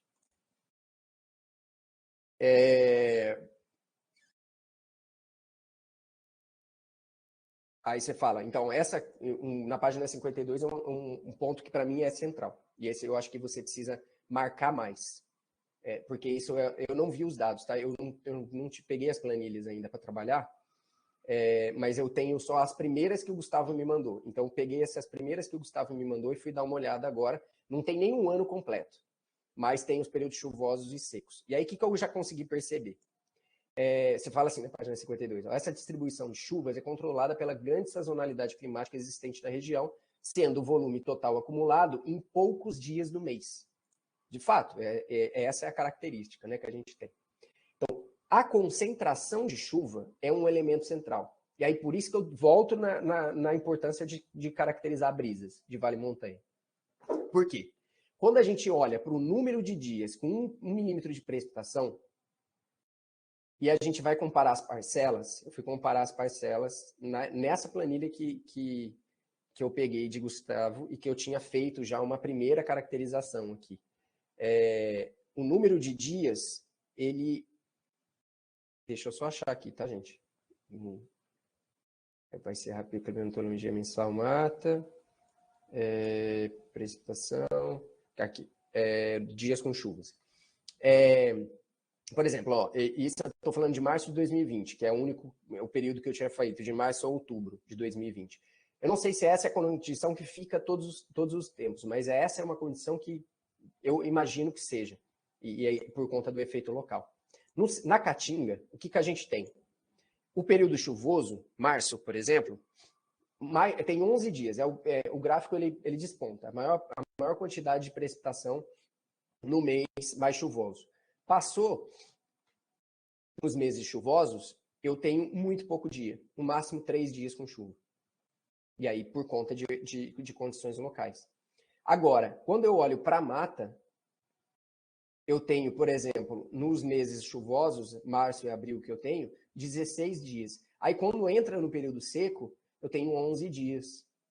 Eu tenho, em geral, não muda, 11 dias, 10 dias. Ou seja, a mudança, a precipitação, apesar dela ser maior, ela é mais bem distribuída. Então, ela fica mais no sistema. Então, isso é mais importante do que a diferença de 100 milímetros. Isso eu acho que você precisa trazer. Porque é isso que vai caracterizar total essa diversidade que você apresenta. É meio que retroalimenta os sistemas, né? E ele não perde esse gradiente, entendi. E aí as condições, quando você faz a associação entre temperatura e umidade, né? Ela é importante, porque é essa diferenciação que vai fazer com que os processos convectivos locais eles se formem. E a gente tem essa diferença. Então, acho que esses são elementos assim, do clima que a gente precisa pensar, né? O NDVI, eu tive a mesma impressão do Gustavo, até marquei aqui. eu fiquei pensando, e eu ainda pensava, porque você traz outono, inverno, aí tinha uma hora parecia que a legenda estava errada, eu não estava entendendo a temporalidade. Então, inclusive, talvez marcar por que vocês escolhem essa temporalidade do trabalho seja interessante. Mas, pode falar, vai. Paulo, eu posso falar agora, assim, Claro. a escolha de data não foi nem pela temporalidade, mas disponibilidade de imagens de 0 a 20% sem nuvem, assim. Imaginei. Aqueles pontinhos, inclusive, é nuvem, né? Exato. É muito difícil. Nossa, não se tem imagens de alta resolução e nem, assim... Isso pode ser até um dado, né? Essa alta nebulosidade ao longo do tempo, dos anos, né? Mas eu não encontrei. Aí eu só peguei esses espaços mais descolados, assim. Entendi. Agora, mas eu imaginei que tivesse sido isso. Aí eu até fiquei pensando, a gente poderia, né, que se tivesse mais tempo nesse caso, pensar a produção com o Google Earth Engine de imagens a partir com mediana, retirando nuvem, ou pixel a pixel, né? Para, por exemplo, produzir uma imagem para o trimestre. E aí a gente faria os trimestres para ver a diferenciação. Mas, enfim, eu acho que é isso. Revejam se vale a pena manter ou não. Se manter, explica isso e tá tranquilo. Agora eu vou voltar no início, indo para a segunda parte, e eu volto para o início do teu trabalho. Né? Eu acho que esses são os elementos que, para mim, de clima. O Gustavo perguntou, né, dos códigos. Eu fiquei curioso também com os códigos, porque em geral vai de 0 a 360, né? Que é dentro da Rosa dos Ventos, né? Inclusive 0 é norte, 360 é norte. E aí tem 497. Então eu imaginei que fosse um código, é isso? É o código da estação? Ou eles estão dizendo que é graus? Porque pode ser, cada estação tem o seu próprio código, imagino que possa ser nesse sentido, já que você falou que usou ela, né? Então, se for isso, talvez colocar lá, mas se essa informação está gerando mais confusão do que esclarecimento, só deixa a direção predominante e está tranquilo. E já é um dado excepcional. Super importante, super importante. Aí, Rodrigo, entra o que você prometeu e o que eu acho que a gente precisa. Você promete isso para mim, então é por isso que eu vou fazer essa discussão aqui contigo. Veja, você enuncia, inclusive, né? Quando você começa a fazer a enunciação do seu trabalho, isso é isso. Eu vou reafirmar para a gente ter clareza. Essas são discussões que não expressam a limitação do seu trabalho em si, mas elas são suscitadas a partir do seu trabalho. Então, eu não quero que você encare isso já dessa forma. Eu quero conversar realmente sobre esses aspectos contigo para a gente avançar, porque eu acho que é isso. Você traz isso, você enuncia, mas em alguns momentos eu sinto mais necessidade de debruçar sobre isso. Então, vamos fazer isso no diálogo, porque eu acho que vale muito a pena. Né? Porque o teu trabalho traz isso para a gente. E isso é massa. Então, você fala assim, olha, você enuncia já que o teu trabalho ele tem como um princípio ser anticolonial. Isso é fantástico. Isso é muito bom, muito massa. Você fala que tem como princípio ser anticolonial, reconfigurando saberes sobre esse sertão não mais dual, né, não posto numa dualidade, mas com a superação dessa dualidade, né, compreendendo ele, inclusive, agora como um lugar diverso, também na sua fitofisionomia. Você faz isso. Você mostra a diversidade. Isso é muito bom. Isso é muito legal. E aí você coloca, então, que é um trabalho comprometido com a superação de uma narrativa que coloca o sertão semiárido como lugar do atraso. E você faz isso enunciando que a partir da paisagem, essa categoria paisagem, ela precisaria ser compreendida a partir de, eu acho que isso talvez muito influenciado pela geografia física crítica, aspectos sociobiofísicos e políticos, né? Você enuncia. Então, eu acho que, aí eu fiquei, pô, massa, vamos pegar isso, né? Eu acho que o grande ponto que você traz, eu já falei isso pela manhã e eu quero deixar isso aqui registrado, é trabalhar o sertão como esse lugar da alteridade, o sertão como um outro. E aí, cara, você enuncia isso já de cara a partir de princípios ontológicos da categoria de paisagem. Muito geográficos, super geográficos. Porque você considera não só o sujeito, né, como um outro, né, o outro lá pela manhã a gente discutia isso num princípio ontológico dos sujeitos, né, da branquitude e da negritude, mas aqui você traz como uma ontologia do espaço. né? Muito ligada, talvez, enfim, por essas influências, né, do Manuel Correia, enfim, né, que eu acho que é muito presente aqui, de pensar e de enunciar esse sertão como um lugar da alteridade, como um outro atrasado, né, em oposição ao moderno. É como se você dissesse assim, esse outro precisa existir para justificar a barbárie. E você faz isso de uma forma muito interessante, né?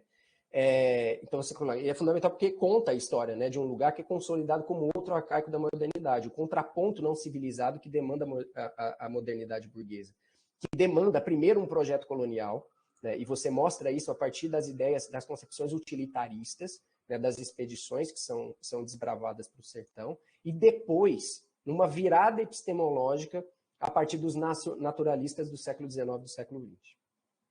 Isso é massa, isso é muito legal, uma potência incrível para o teu trabalho. Porque, inclusive, mostra uma virada de linguagem. Né? Se antes a gente tinha descrições dessa paisagem para ser utilitarista, né? Ela era quase poética. Né? Então, lá na página... Que página que está isso aqui, gente? Eu não marquei a página.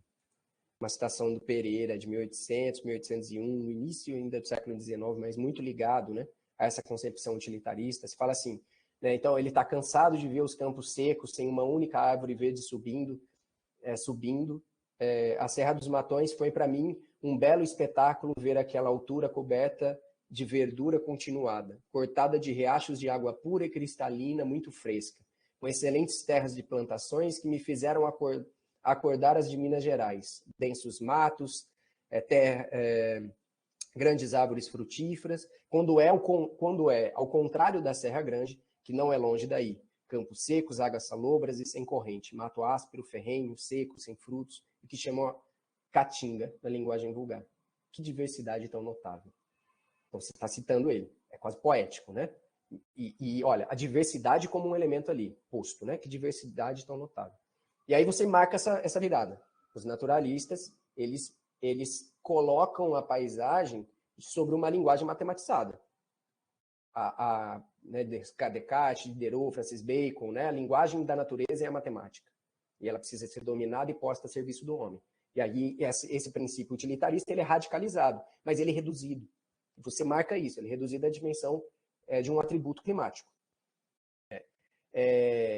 E aí, esse é o ponto que eu entro. E a pergunta que eu faço é, qual que é a forma de expressão da paisagem que nós fazemos hoje? Dentro disso que você enuncia.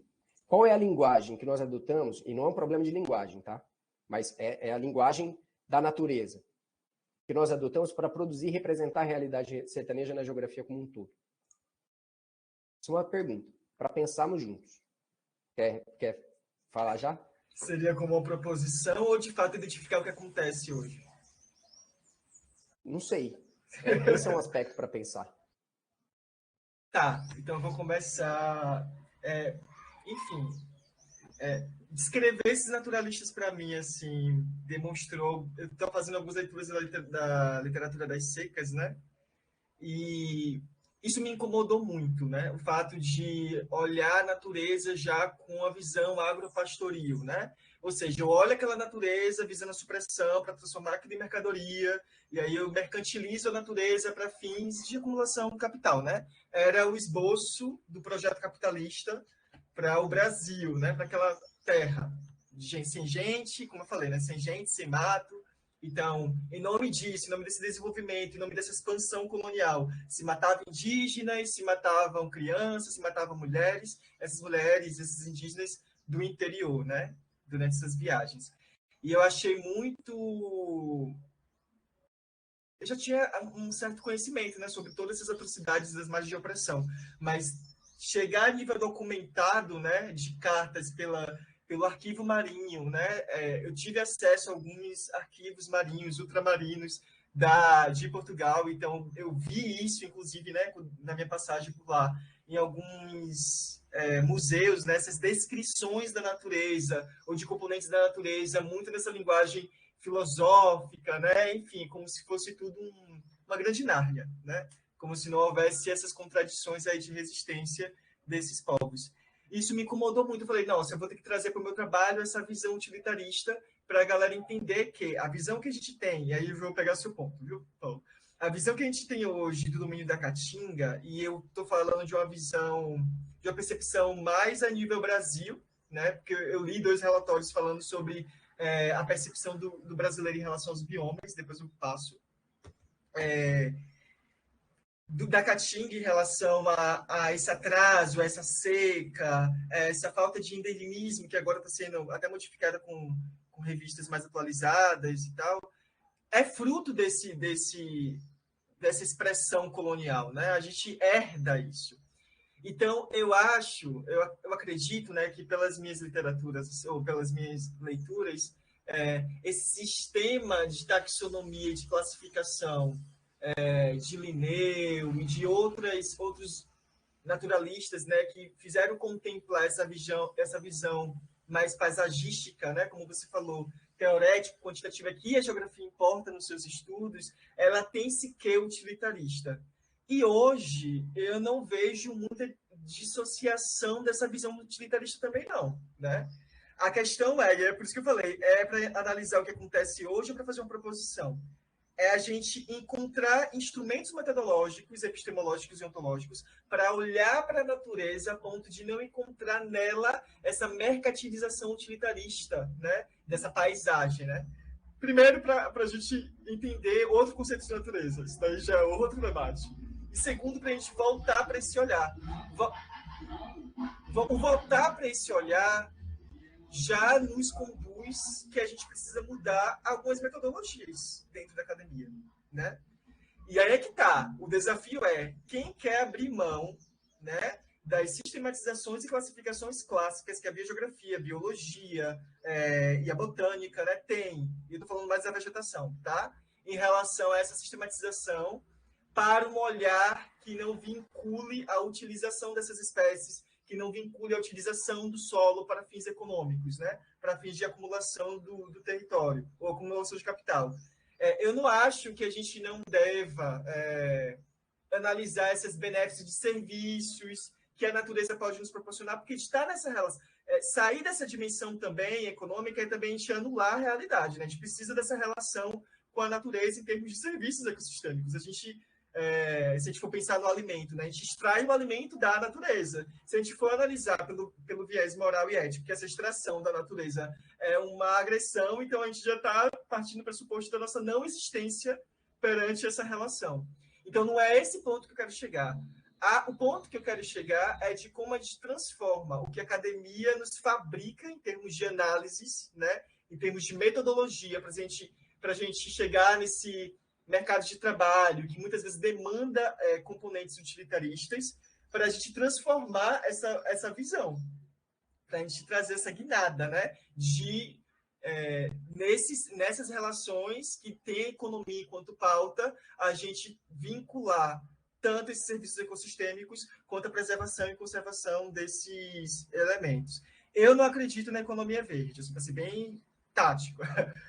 Inclusive, é uma discussão que a gente está tendo lá na organização, né, dessas novas economias e tal.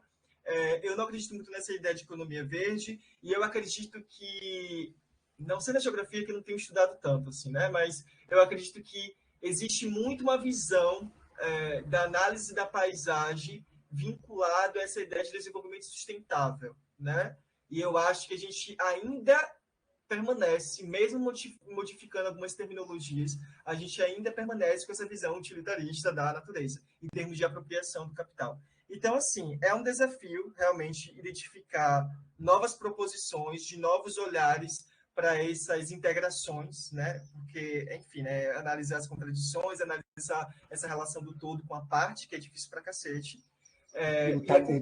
Eu juro, você vai ver minha arguição, tá exatamente isso aqui, ó. Eu vou ler essa parte. Essa concepção, apesar quando você fala, né, do sertão como autoridade, você fala assim, essa concepção, apesar de ser anunciada como aspecto social, ela reivindica a dimensão espacial geográfica, que eu falei. Aí você falou, isso é apresentado como uma promessa. E aí você fala na página 25, ó, é na relação dialética entre o todo e a unidade, onde se localiza a heterogeneidade. Eu fiquei, gente, ele vai trazer isso na análise. E eu fiquei, Rodrigo, você tinha que ter desenvolvido isso mais. Porque é isso que te constitui. sabe? Eu acho que você precisava ter atravessado isso para mostrar, inclusive, olha, é assim que faz.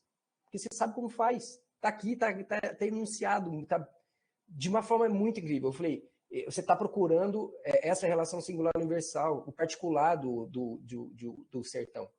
O particular do sertão. Você não está procurando a narrativa particular que se faz dele. Porque você enuncia, Rodrigo.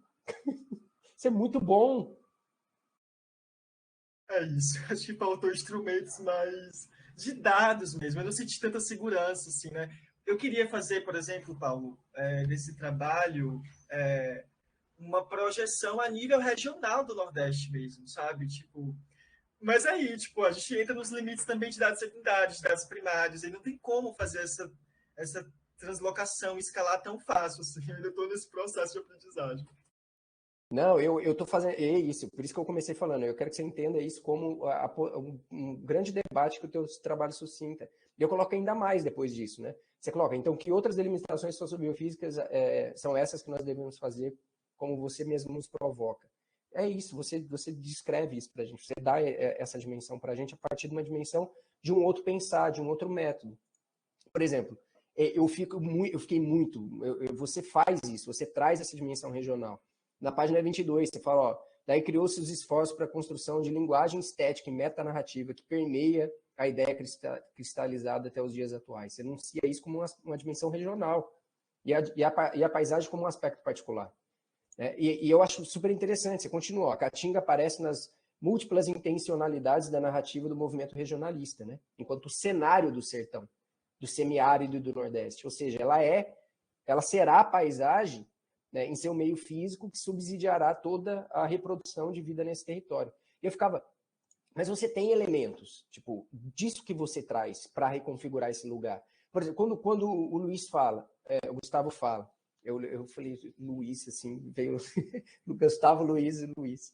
Quando o Gustavo fala para você, olha, eu não sei se é subcaducifólia, eu acho que você pode chamar como formação florestal, porque eu acho que a gente não tem unidade. Eu acho que isso não é um limite, isso é a potência do processo. Porque, veja, a gente está falando de uma particularidade dessa paisagem que reconfigura esse lugar, do ponto de vista físico, mas que não é só físico, que você reconhece que é sócio-biofísico. Então, esse é um elemento que você poderia costurar na análise, inclusive agora, com o elemento que o Gustavo está te trazendo. Você poderia simplesmente aplicar o índice de Thornton Weight na parte de floresta e dizer, ele não funciona. Porque você enuncia aqui, ele é usado para a delimitação do poligonal do semiárido. A própria delimitação do poligonal do semiárido, quando você enuncia, isso é uma decisão política regional, você enuncia isso. Aí o que eu sinto falta de fato é como é que isso é amarrado na análise. Porque você traz um aspecto, eu escrevo, eu vou trazer, porque isso não sou eu que estou pensando, é o seu trabalho que está dizendo. E eu preciso dizer isso. Você fala, olha, traz uma concepção interessante que dialoga com as imagens produzidas pelos discursos. Então, você adota uma linguagem também para expressar a paisagem, enquanto categoria, né, na passagem ali com a região. Então, por exemplo, um clássico trabalho, né, de análise de discurso vai dizer que a imagem é um elemento de força de narrativa na constituição do dizer. E isso, você mostra isso textualmente. Então, e aí abrindo aspas para o Orlandi, o imaginário faz necessariamente parte da linguagem, ele é eficaz, ele não brota do nada, no entanto. Ele assenta-se no modo como as relações sociais se inscrevem na história, você mostrou isso, e são regidas em uma sociedade como a nossa por relações de poder, e você mostrou isso. Então, a questão central que eu acho que você levanta, né, que eu acho que precisa voltar nas suas análises, considerações finais, reside nos sentidos da análise do discurso e da relação com a categoria de paisagem. É uma herança? Mas ela é uma herança constitutiva desses processos históricos, né, dessas escolhas sociobiofísicas, da categorização, da classificação, né, e você está oferecendo elementos de alguma medida para reconfigurar esse lugar. Né? Então, é um discurso que é emitido ali pelas classes dominantes, que coloca aquela imagem primeira que você traz, né, como lugar do atraso e a representação do Nordeste. E isso está totalmente sendo usado ideologicamente para reconfigurar esse lugar. Ou seja, você fala, por exemplo, de como os ciclos da commodity do litoral influencia no uso e ocupação do solo no sertão, que é subjugado e posto para alimentar, né, já essa produção agroindustrial, né? A gente pode dizer, o Brasil, no momento colônia, tinha as tecnologias mais avançadas de produção. O moinho, o engenho de cana, era uma tecnologia super avançada. Né? Estava aqui, produzindo aqui, subjugando esse sertão, esse outro semiárido, e você diz isso. Né? Então, acho que tem que estar compondo ali a tua análise, sabe? Então, eu acho que é isso. Você traz elementos para reconfigurar essa categoria de paisagem, né, com uma potência muito grande. E eu precisava fazer essa conversa com o teu trabalho, porque é muito, muito interessante isso que você traz. Né? E coloca a gente para pensar, inclusive, a continuidade do nosso trabalho. Né? E eu acho que é essa a provocação. Como é que a gente vai continuar fazendo esse trabalho a partir desse lugar que você traz? Enfim, é isso, gente, que eu tinha para dialogar.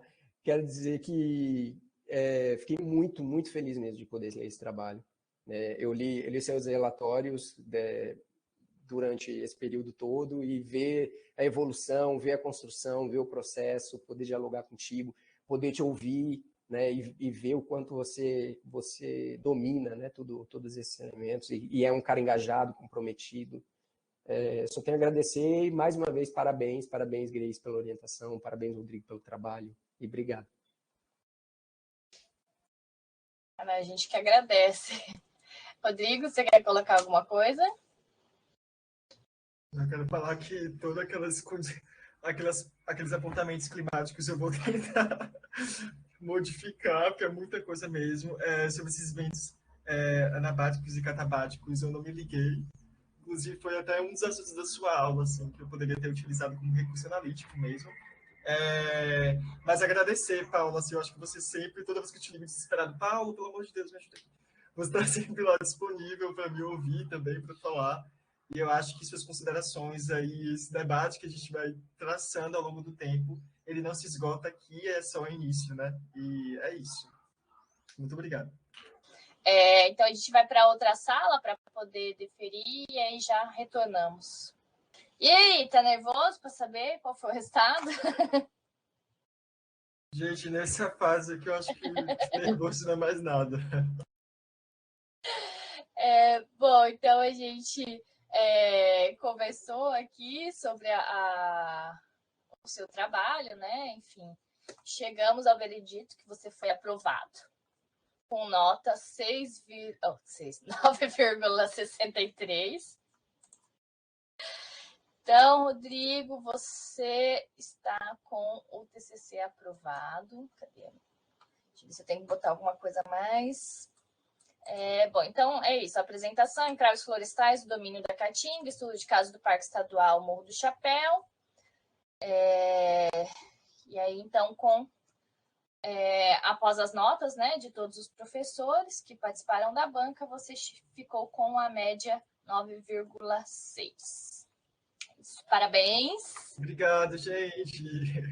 Aí, parabéns. Ótimo. Valeu, real. Enfim. Rola aquele discurso, né? Espera, né? Primeiramente, agradecer assim, a nota. Foi muito difícil fazer esse trabalho na pandemia, gente. Assim, muita coisa acontecendo ao mesmo tempo, né? Eu comecei a estagiar, agora eu estou trabalhando de forma integral e comecei a trabalhar de forma integral quando estava começando a finalizar o TCC, então foi realmente muito difícil, assim, separar um tempo de noite, depois de inúmeras reuniões, você com a mente cansada, se debruçar sobre livros, enfim. Foi bem complicado, como é todo o processo de escrita, né? Porém, eu acho que foi bem gratificante. Deu para eu externalizar um pouco, né, o que eu pensava, o que eu queria. Então, acho que eu organizei, sistematizei e fiz o máximo que eu poderia fazer. Mas eu acho que essa oportunidade é bom também te agradecer a todo mundo que contribuiu para que esse trabalho, não só esse trabalho, né, mas para que minha formação, né, nessa universidade, nesse departamento, ele fosse possível, né? Porque com a finalização desse trabalho eu também finalizo o ciclo da graduação.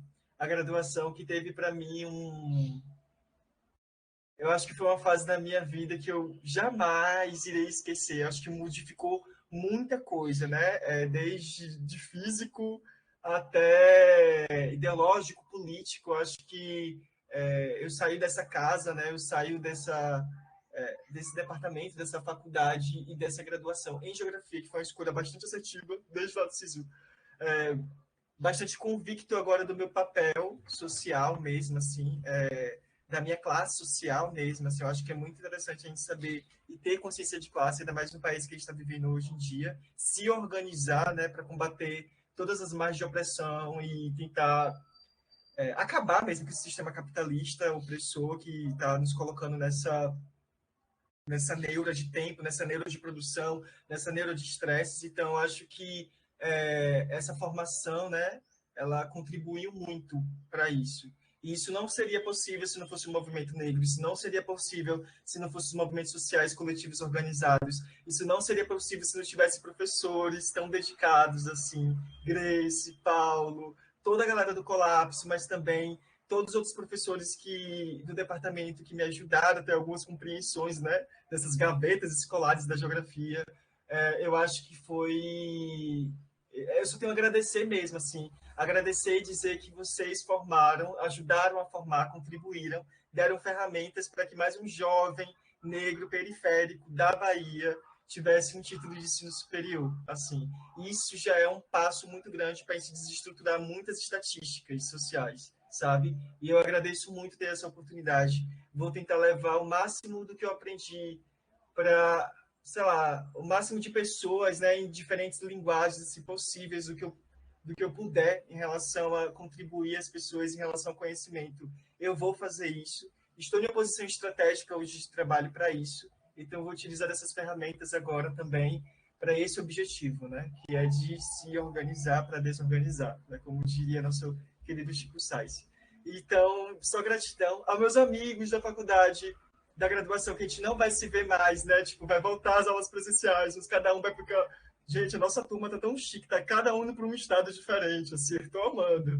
A galera tá sendo empregada, concursada.